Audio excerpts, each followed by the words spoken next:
All right, so with the rapid shift in the housing market over the past year, a lot of potential buyers and sellers are growing concerned we are destined for a housing crash, similar to the crash we saw in 2008. But the truth is, there are many big differences between what's happening today and the bubble we experienced in the early 2000s. So the first big difference is this. Most homeowners are in a much different position now than they were in 2008.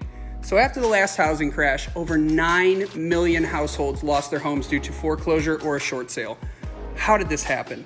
Well, in large part, it happened because of overly relaxed lending standards where potential buyers could take out mortgages that they ultimately couldn't afford. These lending practices eventually led to a wave of distressed properties finding their way into the mainstream housing market, which in turn caused home values to plummet, aka the housing crash.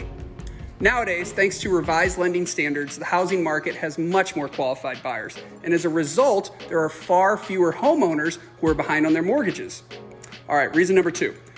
Foreclosures are down over the past 2 years. So if you've been watching the news, you've heard recent stories about the number of foreclosures actually on the rise these days. However, context is important. Let's back up a few years to 2020. So during the pandemic, many homeowners were actually able to pause their mortgage payments using the forbearance program. This program gave homeowners facing financial difficulties extra time to get their finances in order and in many cases work out a payment plan with their lender. Reason number 3, most homeowners have record amounts of equity inside their home.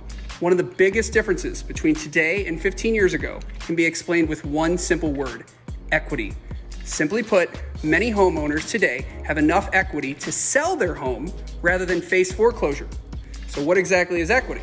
Equity is the difference between what you owe on your mortgage and what your home is currently worth. So if you owe $150,000 on your mortgage loan and your home is worth $200,000, you have $50,000 of equity in your home. And thanks to rapidly rising home prices over the last 2 years, the average homeowner has gained record amounts of equity in their home. So what does this all mean for you? Don't let a headline in the news mislead you. While foreclosures are up year over year, historical context is essential to understanding the full picture.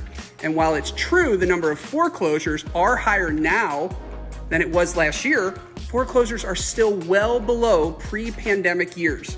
I'll catch you guys next time.